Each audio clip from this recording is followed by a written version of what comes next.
Coacalco. En representación de la doctora Elizabeth López Gachús, actual presidenta del capítulo, voy a presentar a nuestra siguiente ponente. Nuestra ponente es la doctora Elizabeth Ramos Raude. Ella es especialista en genética clínica, tiene un posgrado en neurogenética, una maestría en biología molecular y celular, diplomada en errores innatos del metabolismo, está certificada por el Consejo Mexicano de Genética, es titular del programa de Radio Internacional Neurogenética para Medicina Cotidiana y ella labora en Durango.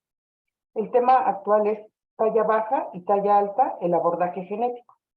Por cuestiones independientes, la doctora no puede estar en este momento, pero nos mandó su grabación. Adelante, doctor. Gracias.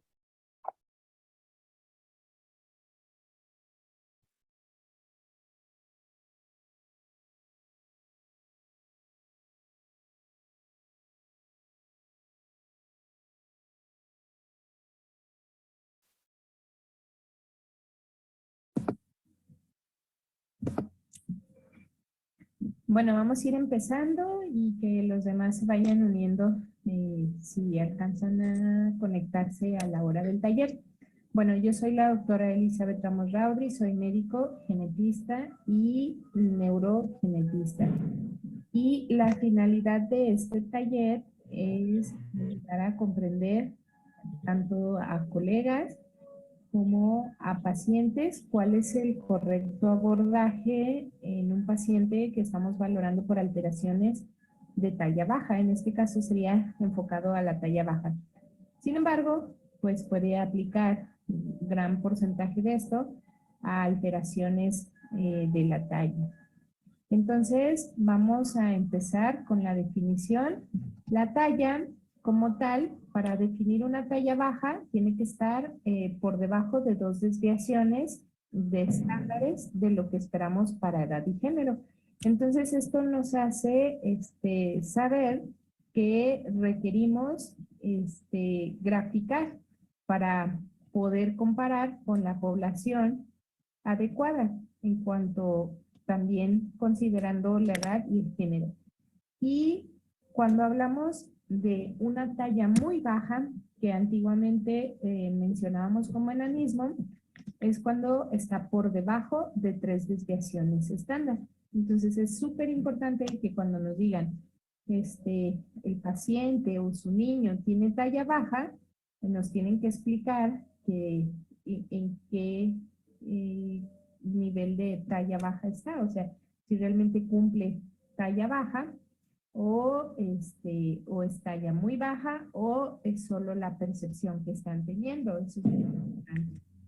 Ahora, hay diferentes etiologías de talla baja y vamos a empezar viendo aquí en esta parte que tenemos que considerar múltiples factores, desde una talla baja familiar o que en la familia también se estén heredando algunas condiciones genéticas que no hayan sido diagnosticadas, eso también es importante.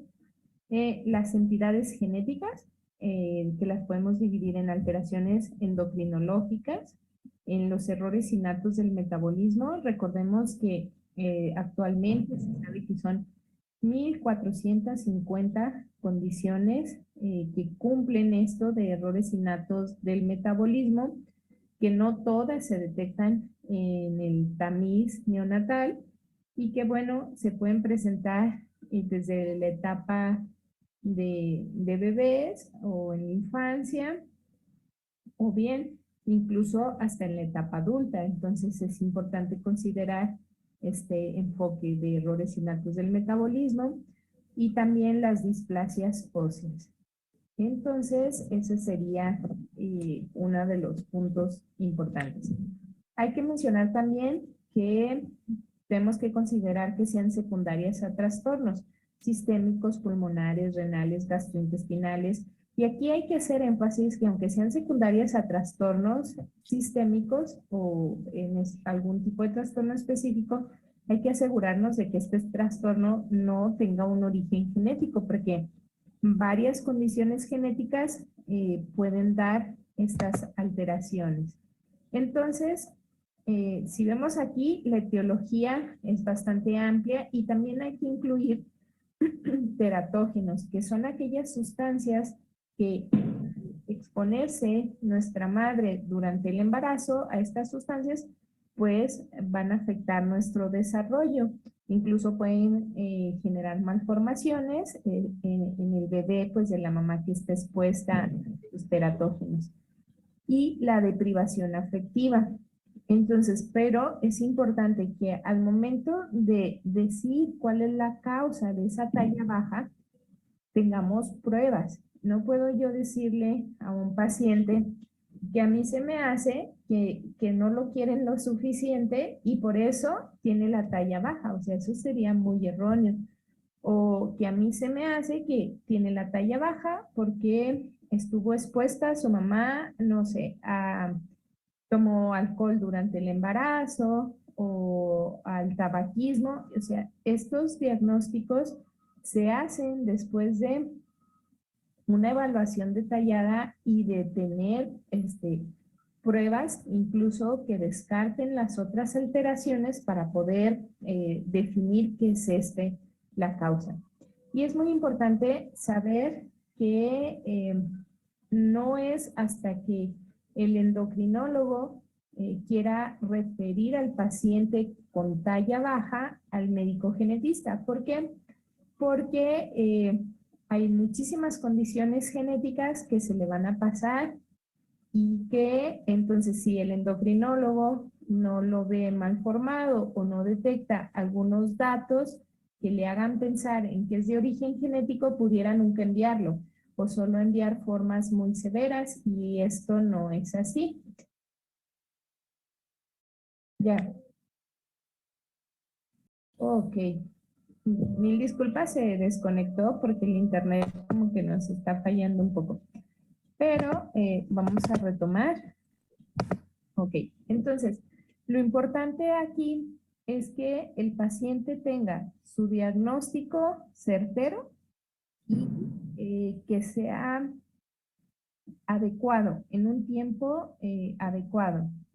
Entonces, si por algo no ven bien la presentación o no alcanzan a escucharme, me avisan, me interrumpen para que realmente la puedan aprovechar. Pero bueno, aquí vamos a mencionar lo siguiente. Miren, hay que considerar en toda talla la valoración de la heredabilidad, que para eso es el cálculo de la talla blanco familiar. Hay que considerar la velocidad de crecimiento, la edad ósea, el patrón de crecimiento, si el problema de la talla es de comienzo pre o postnatal, hay que ver si el perímetro cefálico es adecuado o también está afectado. Hay que ver si hay alteraciones en la proporción de segmentos corporales, si hay acortamientos, rizo o mesomélico o acromélico y también las características del hueso. Entonces, si se fijan, para considerar todos estos datos es importante que haya una consulta también con el médico genetista. Incluso, aunque aquí no viene especificado, pero no solo las características del hueso, sino también las características físicas de la persona y eso se estudia en dismorfología. Entonces, por ello es muy importante la participación del médico genetista en la valoración de la talla. Hay que ver que para el cálculo de talla blanco familiar, pues se utiliza, se suma la talla de la mamá más la talla del papá, se divide entre 2 y al resultado, si es hombre, le sumamos 6.5 centímetros y si es mujer, le restamos 6.5 centímetros. Entonces, el resultado va a fluctuar en un rango de más menos 4 centímetros. Ahí en el canal de YouTube, en ODRI, Neurogenética y Genética Clínica, pueden encontrar un ejemplo de cómo hacer el cálculo de la talla blanco familiar. También es muy importante enfocarnos en la restricción del crecimiento intrauterino, es decir, cuando esto ya se presenta de forma prenatal. Y bueno, aquí vamos a hacer un énfasis en que en los bebés que nacen prematuros, debemos de calcular la edad postnatal corregida. Y esto, si se fijan, hasta los 3.5 años de edad para la estatura, es decir que muchas de las veces va uno con sus niños al pediatra, los pesan, los miden, pero no hacen esta corrección. Es decir, ya a partir del año consideran que ya no es importante si el niño o la niña nació, no sé, a los 7 meses, a los 6 meses de edad, y entonces sigue siendo relevante para poder comparar realmente si su crecimiento va adecuado o hay alguna alteración. Y bueno, si se tuvo una alteración en la restricción del crecimiento intrauterino, es decir, que ya viniera pequeñito desde antes de nacer, pues hay que considerar factores como la salud materna, los teratógenos, tanto biológicos y físicos, si no había alguna alteración en la placenta, y la evaluación en todo prematuro, esto es muy importante que vean aquí, la evaluación en todo prematuro por genética, oftalmología, endocrinología y también una evaluación de la audición. Entonces, esto es realmente relevante. Ahora, dependiendo de la evaluación que llevamos, vamos a tener si la talla es proporcionada o desproporcionada, si es sindrómica o no es sindrómica, si comenzó antes del nacimiento o posterior al nacimiento, y si es asociada o no a malformaciones esqueléticas. Entonces, todo esto nos va a permitir tener una claridad sobre cuáles pueden ser las causas de esta talla baja, si se considera de origen genético o de un origen multifactorial, y por lo tanto, pues pedir los estudios adecuados. Y en este pequeño cuadro como tal, lo que vamos a ver es cuándo debemos de pensar en errores innatos del metabolismo, que sean la causa de la talla baja. Bueno, cuando nos dan manifestaciones neurológicas, a nivel de los ojos, a nivel de oído, nariz y garganta, gastrointestinales, a nivel cardiológico u otras. Entre ellas, pues hay que considerar siempre la importancia el retraso psicomotor, es decir, que el niño o el bebé va desfasado en comparación a los otros niños o bebés de su edad. También las crisis convulsivas, la hipotonía en general, estos son los principales datos. Pero uno muy importante es que ya había aprendido a hacer ciertas cosas y tiene episodios regresivos. Eso es súper importante, es decir, que deja de hacer lo que ya sabía hacer. A lo mejor un niño que ya empezaba a gatear y que ahora ni siquiera puede sentarse, eso es muy importante, o niños que empezaban a decir ya algunas palabras y ya no las dicen, la pérdida del lenguaje o el retroceso en el lenguaje. Entonces es muy importante empezar a sospechar con estos datos. A nivel gastrointestinal, pues por ejemplo, el hígado y el vaso crecidos, el estreñimiento crónico que tienen que constantemente estas supositorios para que el paciente pueda evacuar, o sea, esos son datos muy relevantes, o el vómito, empiezan a poner amarillitos, todos esos datos debemos de considerarlos. Si tuvo alguna alteración en el corazón, aunque sea un soplo pequeño, que generalmente son llamados benignos porque suelen corregir con el tiempo, de todas maneras es importante ese dato.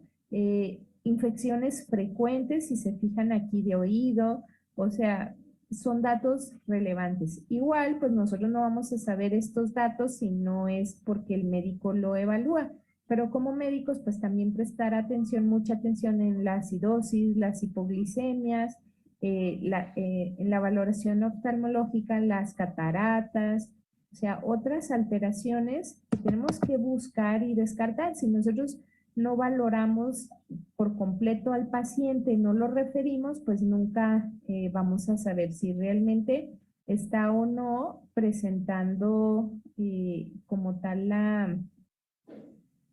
la catarata, si nosotros no tenemos la precaución de mandar a oftalmología. Entonces, por eso veíamos que era muy importante empezar a revisar y que si teníamos el antecedente de prematurez, acuérdense, la valoración por genética, siempre, o sea, todo paciente prematuro debe de ser referido a una valoración por genética. No significa que todo paciente prematuro su causa sea genética, pero se tiene que descartar y si no se descarta a tiempo, podemos estar cometiendo un error y el problema es que pues vamos a tener las complicaciones posteriormente en genética, pues, en ese paciente.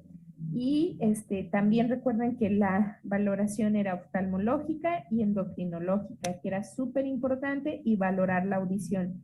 ¿Por qué? Porque es el tiempo en que podemos actuar de forma más efectiva previniendo complicaciones. Y recordemos que si no sabemos el diagnóstico, si no tenemos un diagnóstico, si no sabemos la causa, entonces no vamos a saber si tenemos el mejor tratamiento o bien qué complicaciones podemos ir evitando. Y entonces aquí vemos cómo van a influir diferentes factores como las hormonas, las citocinas, o sea, otros factores y factores que actúan a nivel epigenético, incluso como que funcionan pues como factores de transcripción y otros factores también genéticos que también están funcionando más allá de la expresión de su gen en otros genes, influenciándolos y por lo tanto son fungen como factores de transcripción. Entonces, aquí lo que se me hace muy relevante resaltar es que no todo va a ser hormona del crecimiento, porque pensamos talla baja, hormona del crecimiento, y con eso se soluciona. Pues no. De hecho, hay muchas condiciones genéticas que tienen un manejo mucho más simple que mejora lo de la talla. Hay condiciones genéticas que aunque les des hormona del crecimiento no va a mejorar y hay condiciones que incluso el darles hormona del crecimiento es muy riesgoso porque ellos ya tienen una predisposición a cáncer o a otras situaciones. Entonces realmente debemos de saber cuál es la causa antes de iniciar tratamientos. Y si se fijan, es un manejo multidisciplinario. O sea, que no podemos enfocarnos y pensar que como especialistas lo sabemos todo y lo tenemos todo resuelto, ¿no? Entonces, realmente es multidisciplinario. Hay formas de talla baja más sencillas, que afortunadamente no requieren hormona del crecimiento y pueden mejorar, pero de todas maneras hay que saber la causa porque muchas de estas formas, como vamos a ir viendo, el problema principal puede no ser incluso la talla. O sea, ustedes van por la talla, pero resulta que este niño o niña tiene predisposición a cáncer o tiene predisposición a un retraso psicomotor que pueda avanzar a retraso mental si no se da el tratamiento adecuado. Entonces, realmente es importante prestar atención a el diagnóstico, no solo como ir por un tratamiento y no importa el diagnóstico, ¿sí? O sea, quedarse con el diagnóstico de talla baja. Y bueno, miren, aquí hay una lista de varios genes que son bastante frecuentes y qué alteraciones nos pueden estar dando. Entonces aquí, por ejemplo, vemos síndrome de Noonan por mutación en el gen de PTN11 o algunos de los otros genes que causan esta condición. Pero pues aquí, por ejemplo, en el síndrome de Noonan hay que recordar que generalmente pueden presentar, además de la talla baja, los problemas de aprendizaje, los problemas del corazón. Entonces, la evaluación tiene que ser completa, pues para poder realmente ayudar al paciente y a la familia. Y recordemos que a veces cuando hacemos el diagnóstico de uno de estos niños con talla baja, resulta que en la familia pues están heredando estas condiciones. No todas las condiciones que vamos a ver se heredan como tal. Muchas de ellas, aunque sean genéticas, pues pueden ser el primer caso en la familia. Y esto suele ser muy frecuente en el caso de síndrome de Turner. Miren, por ejemplo, aquí, si se fijan, parece esta deformidad como si fuera, da la apariencia de un tenedor. Entonces, es importante considerar esta apariencia porque puede ser el dato que nos lleve a sospechar cualquiera de estas tres condiciones. Por ejemplo, síndrome de Turner, displasia mesomélica del Lange o un síndrome de Leri-Weight. Entonces, dependiendo de cuál sea la condición, es el estudio que vamos a pedir para confirmar, llegar al diagnóstico y también pues para iniciar el tratamiento. Los tratamientos van a ser diferentes dependiendo de la condición. Otro de los puntos muy importantes a evaluar es el desarrollo de la pubertad y para eso pues tenemos que utilizar la escala de Tanner, pero es súper importante hacer esta evaluación porque a veces tenemos problemas, como veíamos de las endocrinopatías, que nos van a dar alteraciones también en el desarrollo puberal. Y aquí pues tenemos algunos de los genes que nos van a dar estas alteraciones. Miren, por ejemplo, me gustaría hacer mucho hincapié en esto de la displasia septo-óptica, porque también, por ejemplo, por consumo de medicamentos que son frecuentes y que se consideran bastante inofensivos en el embarazo, como es el caso de los inhibidores de la recaptura de serotonina, como la sertralina, la paroxetina, la fluoxetina, ya pueden llevar a ocasionar una displasia septo-óptica en los pacientes. Y bueno, estos, además del problema de la talla, pues pueden tener nistagmos, que es el movimiento horizontal de los ojos, de forma pues no controlada, de forma como un movimiento anormal y espontáneo, entonces, y pueden haber algunas otras alteraciones importantes, incluso alteraciones del aprendizaje, pues por desregulación de la hormona tiroidea, etcétera.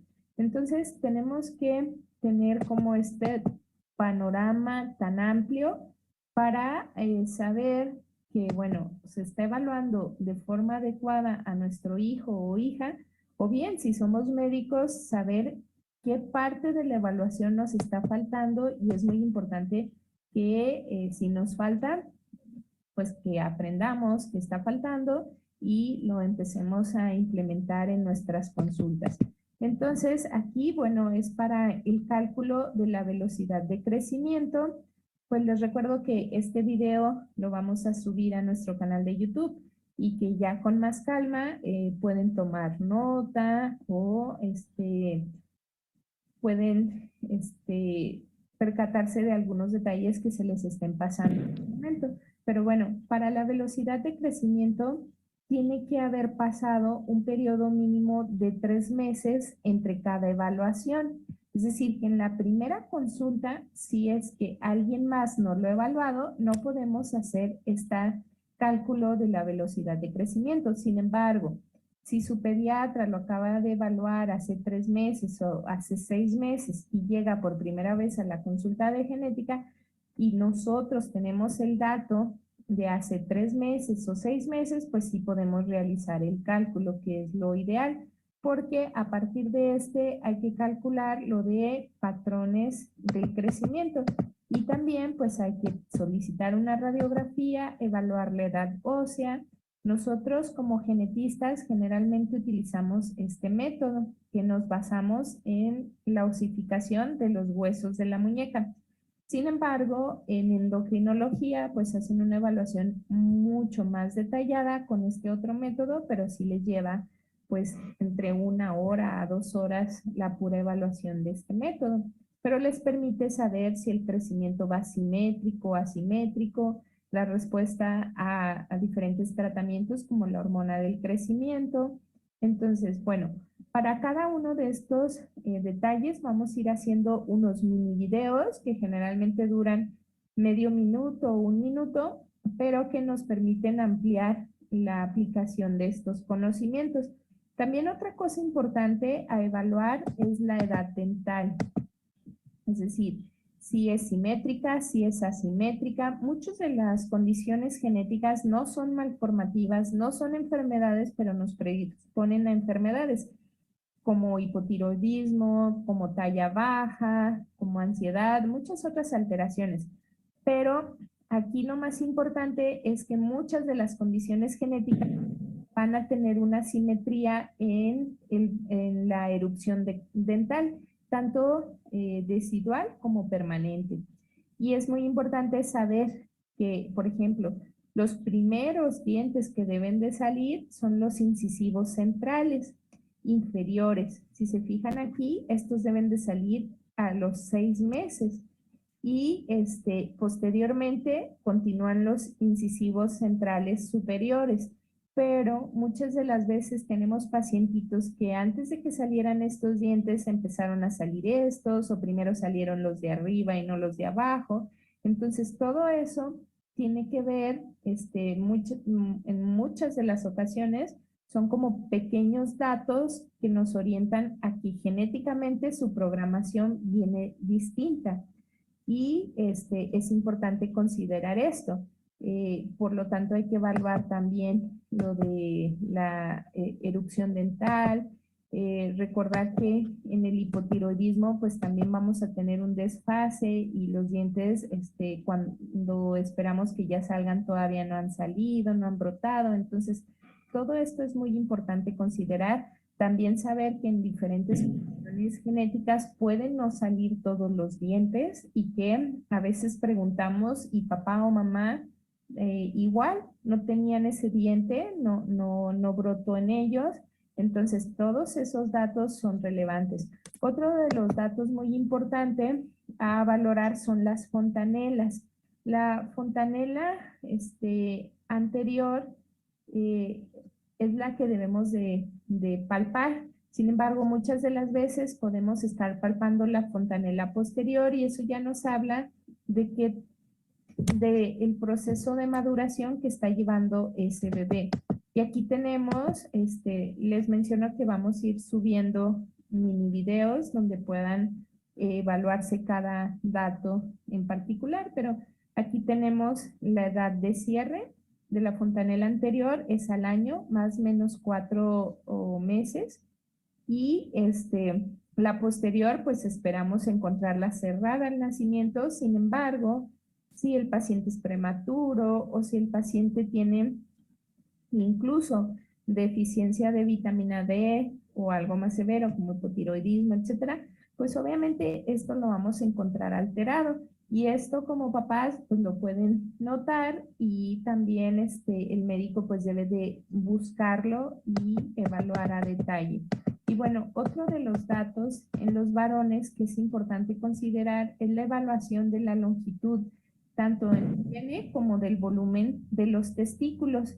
Entonces, esto nos va a permitir tener un panorama en general del desarrollo y hay algo que debemos de actuar. Por ejemplo, en los pacientes que tienen la condición de Prader-Willi, pues que, por ejemplo, en libros de neurología como el Adams, suelen mencionarlos como H3O para que sea como más fácil de recordar y que se refieren a hipogonadismo, es decir, alteración de micropene, que a veces hay criptorquidia y el testículo no alcanzó a descender, o también, bueno, se acompañan de los problemas del tono muscular, que sería la hipotonía, y ellos le ponen la otra H de hipomentalidad, que sería el retraso psicomotor que empiezan a presentar estos pacientes, y la O de obesidad, pero recordemos que la obesidad no está presente al nacimiento, sino que se desarrolla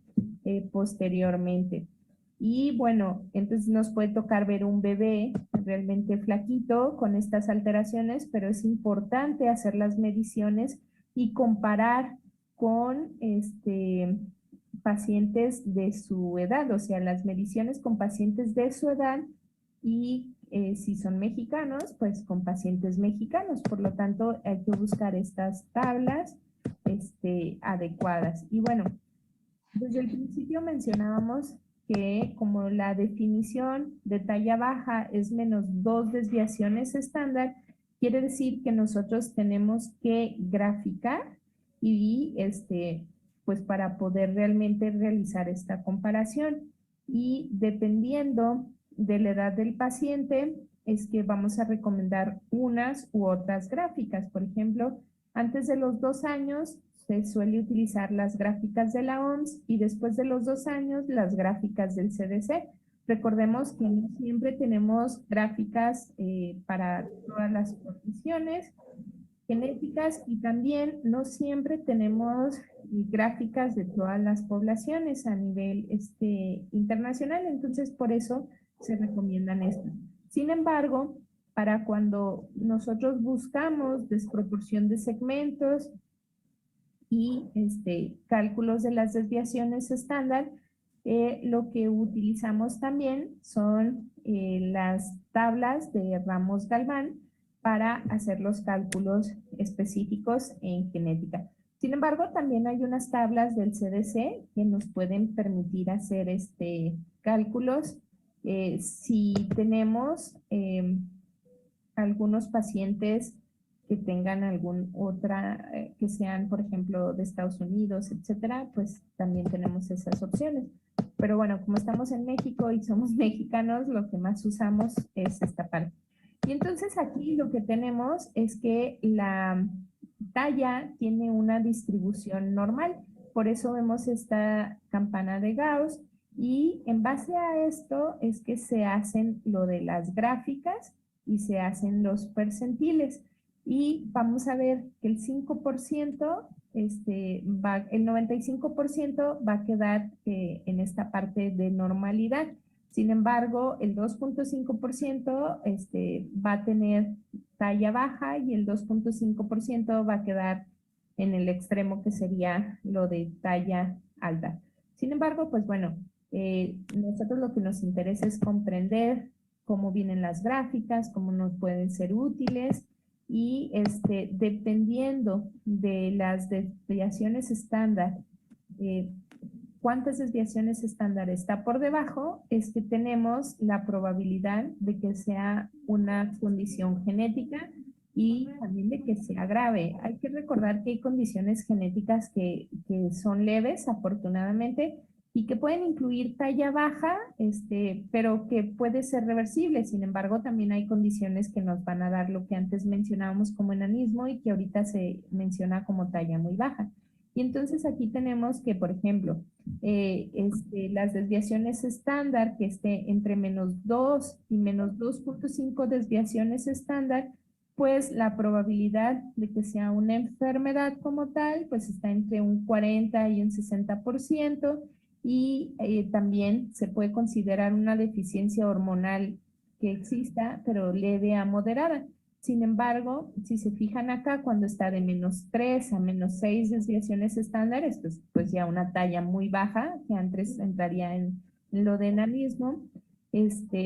Aquí, pues ya si se fijan las causas, displasias óseas, síndromes genéticos. Sin embargo, tenemos entre este y este punto también síndromes genéticos, pues ya digamos que moderados a severos, y acá pues pueden haber síndromes genéticos leves en donde pueda ser reversible el problema de la talla, pero pues hay que identificar y hay que recordar que las mediciones tienen que ser muy específicas y tienen que ser realizadas por personal capacitado, que muchas de las veces las mediciones las realiza el personal de enfermería. Y está bien si el personal de enfermería es capacitado para esto, es decir, si el médico con quien van se ha tomado el tiempo de especificarle a la enfermera cómo va a realizar estas mediciones y tiene un equipo específico, equipo certificado.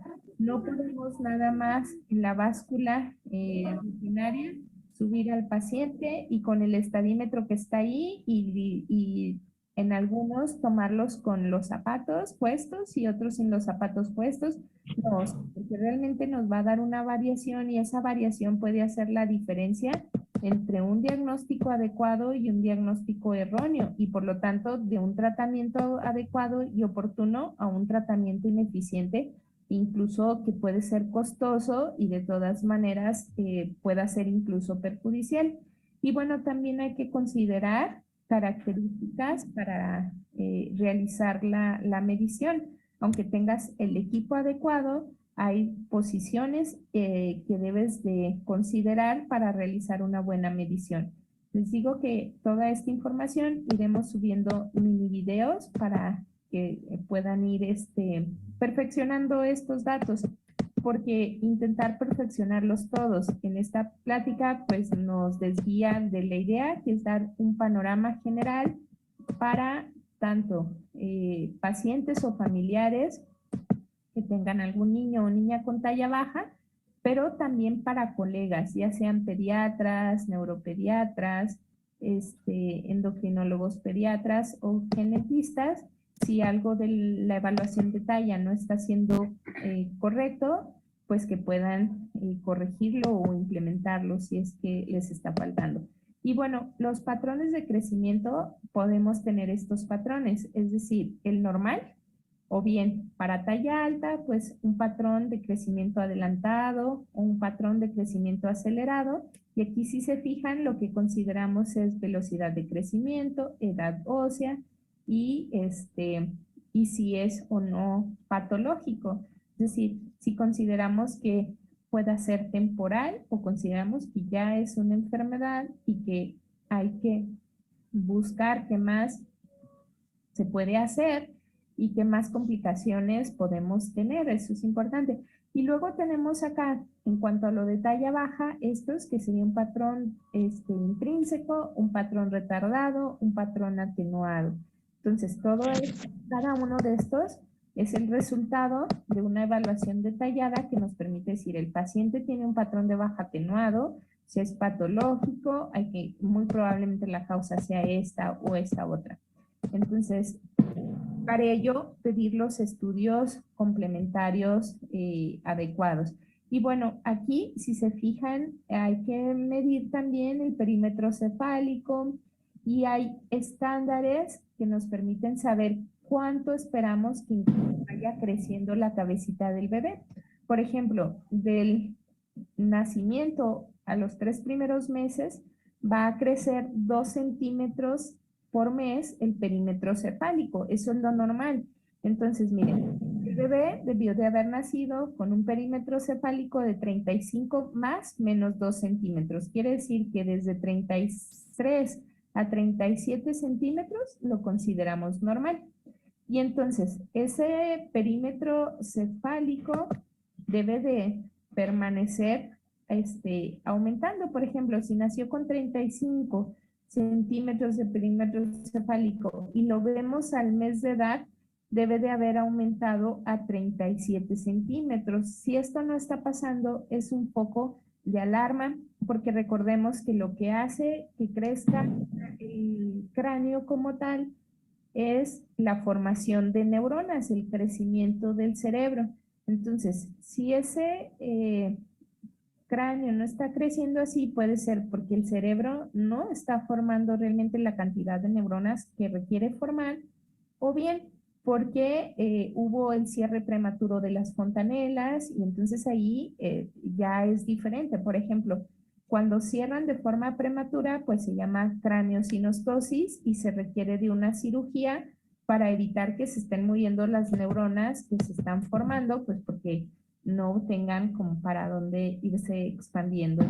Esto es muy importante. También correlacionar con el peso, es decir, que peso y talla vayan incrementando. Y bueno, están estos parámetros. Hay que recordar que la medición del perímetro cefálico se tiene que considerar los puntos óseos más sobresalientes, como sería la glabela.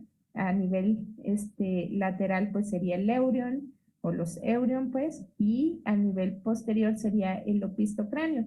Y entonces si realmente estamos palpando estos puntos, podemos hacer una medición del perímetro cefálico de manera adecuada y posteriormente graficar. Recuerden que hay que graficar y también señalar que es un error que luego solo grafican hasta los 36 meses, o sea, después de los 3 años, ya, el niño no importa si crece o no su perímetro cefálico, pues claro que no, es erróneo. Hay que buscar gráficas que nos permitan evaluar el perímetro cefálico tanto en los niños como en los padres, también es importante. Si el paciente tiene alteración en el perímetro cefálico, también tengo que evaluar a los papás para saber si por ahí se está heredando un perímetro cefálico alterado sin ninguna otra complicación, o bien se está heredando un perímetro cefálico alterado, pero también hay complicaciones importantes en la familia. Por eso recuerden que la evaluación no solo es del paciente, sino que también hay que preguntar los antecedentes familiares y hacer énfasis en, dependiendo, o sea, si estoy encontrando la alteración en el perímetro cefálico del niño, pues obviamente tengo que evaluar a papá y a mamá, eso es muy importante, y las tallas también, evaluar las tallas de los papás. Y bueno, aquí tenemos otras mediciones que son igual de importantes y que son para saber si está proporcionado o desproporcionado. Y tenemos que medir la brazada, tenemos que medir el segmento inferior y por lo tanto calcular el segmento superior, que es la talla menos el segmento inferior.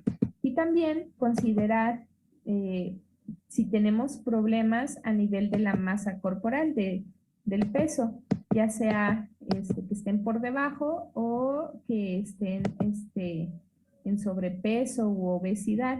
Recuerden que la valoración en genética siempre es integral. Y bueno, aquí tenemos las radiografías, o sea, son radiografías de todo el cuerpo en sí, las que tenemos que pedir para evaluar cuando nosotros consideramos que se trata de una displasia ósea. Y si se fijan, son radiografía AP y lateral de cráneo, AP y lateral de columna completa, AP de tórax con vista a costillas, AP de pecho, AP de huesos largos de manos y de pies y lateral de tobillos y rodillas. En algunos centros, por ejemplo en el INP, pues es más fácil porque ya solo señalas como serie ósea genética, porque ya saben que en la evaluación en genética requieren todas estas radiografías cuando están pensando en una displasia esquelética. Entonces es muy importante, luego dicen, ¿por qué pide tantas radiografías? Porque si no haces la evaluación completa, se te pueden ir los diagnósticos y puedes estar dando tratamientos completamente erróneos. Y pues, pero lo más difícil es que, bueno, que a veces estos tratamientos pueden ser perjudiciales y además te están haciendo perder el tiempo. Esa es lo importante, o sea, que el tiempo tan valioso que tienes para que ese niño o niña logre el crecimiento, pues pudieras estarlo perdiendo y cuando te des cuenta, pues ya no tengas esa oportunidad de incrementar su talla si es que la condición que tiene lo va a permitir. Y aquí, bueno, pues evaluar las características de los huesos, qué parte está afectada en específico. También vamos a subir luego algunas mini videos que hagan énfasis en cómo evaluarlos. Y aquí esto es muy interesante porque miren, les mencionaba que para hacer el cálculo muy preciso de las desviaciones estándar, utilizamos los valores de las tablas de Ramos-Galván. Y entonces aquí lo que debemos de hacer para hacer el cálculo es, por ejemplo, si nuestro paciente, por ejemplo, en talla, si nuestro paciente pesa, mide 45 centímetros, debería de medir 50.8, a los 45 le vamos a restar el 50.8 y lo vamos a dividir entre 1.89 y eso, ese número que nos dé, van a ser las desviaciones estándar, en este caso que esté por debajo el paciente. Y esto pues ya nos permite utilizar la información que estábamos viendo arriba. Igual podemos hacer con perímetro cefálico, con los segmentos corporales, con el peso, pero es muy importante saber cómo están esas desviaciones estándar para poder hacer un diagnóstico lo más preciso y por lo tanto les digo, corroboraría con el estudio que se requiera. Y aquí tenemos un síndrome de Seckel. En el síndrome de Seckel, bueno, esta paciente fue evaluada por talla baja, pero si se fijan, a pesar de la talla baja, la cabecita se ve todavía más pequeña, ¿sí? Entonces quiere decir que tiene una microcefalia. Y esto es muy característico de este síndrome, en donde la talla está por debajo, algunas 5 desviaciones estándar, pero el perímetro cefálico está por debajo -8 desviaciones estándar. Entonces, cuando lo vemos, lo que parece ser el problema no es la talla, sino una cabecita pequeña. Sin embargo, ambos son el problema. Y bueno, aquí es un ejemplo de las diferentes gráficas específicas para diferentes síndromes. Entonces, por ejemplo, aquí tenemos para el síndrome de Rett, para el síndrome de Charles y en cada uno pues podemos tener diferentes tipos de valoraciones. Por ejemplo, en algunos solo afectan la talla, solo vamos a tener gráficas para la talla, en otros que afectan talla y peso, gráfica para talla y peso. En este caso, por ejemplo, en Cornelia de Lange, pues para talla, peso, perímetro cefálico.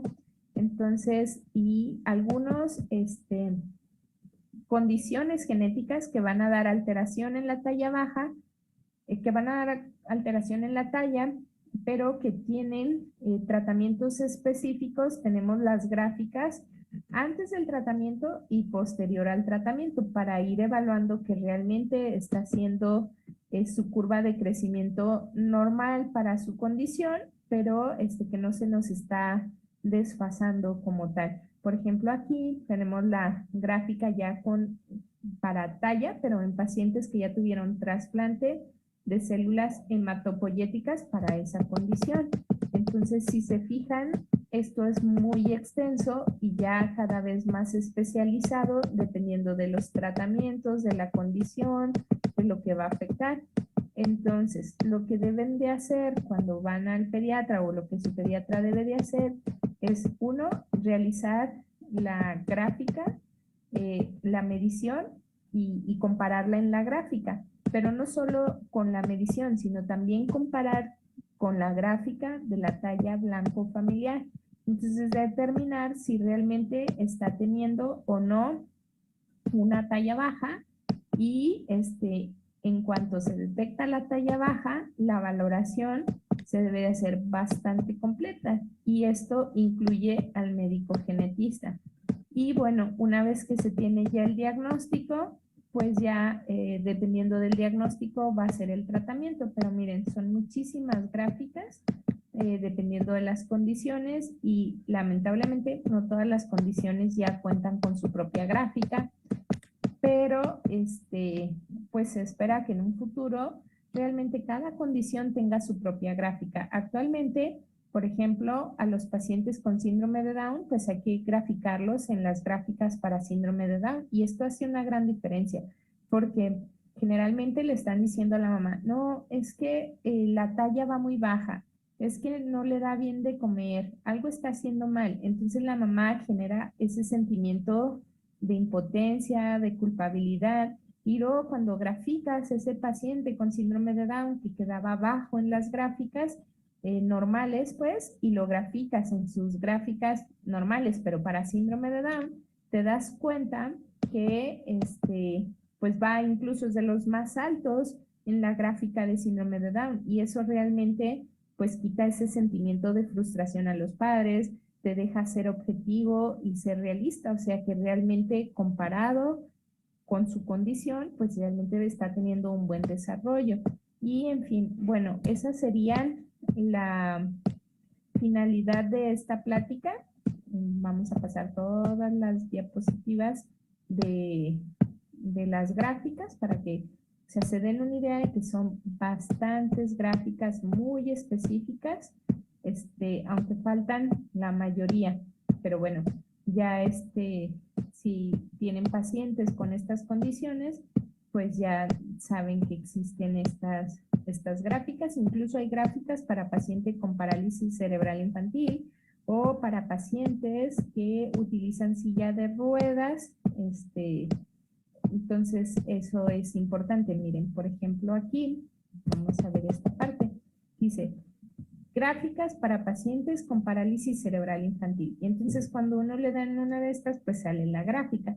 Pero es importante, camina sin limitación, camina con limitación o incluso ya utiliza silla de ruedas. Entonces, eso nos va a permitir realmente comparar de forma eficaz. Y bueno, acá continúan lo de las gráficas y la bibliografía que se utilizó para esta recopilación pues bibliográfica y para este curso. Y bueno,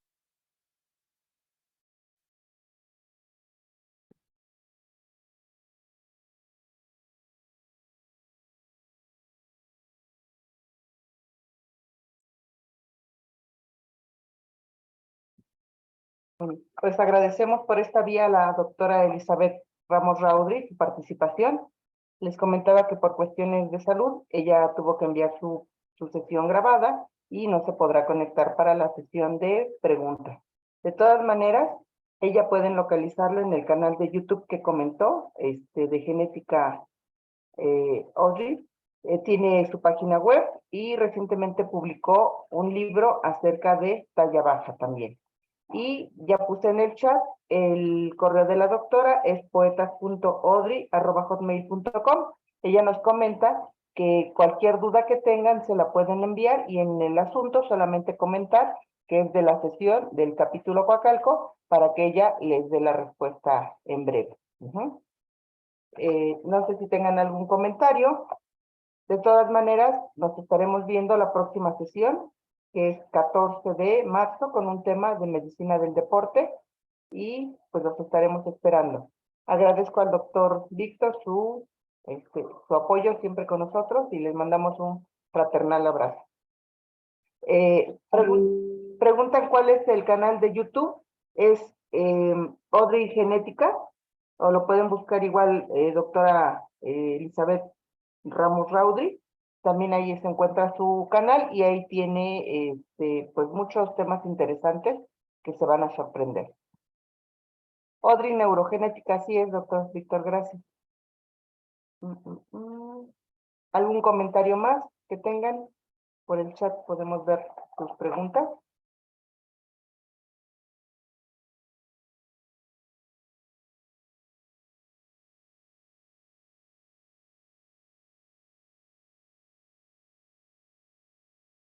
Pues si no hay más comentarios, nos vemos la próxima sesión. Gracias, doctora López Gachuz, también. Hasta luego.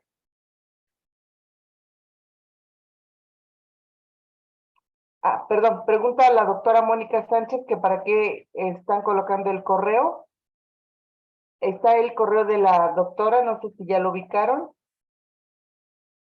Es poetas.audrey@hotmail.com para que puedan enviar sus preguntas a la doctora Ramos Raudry.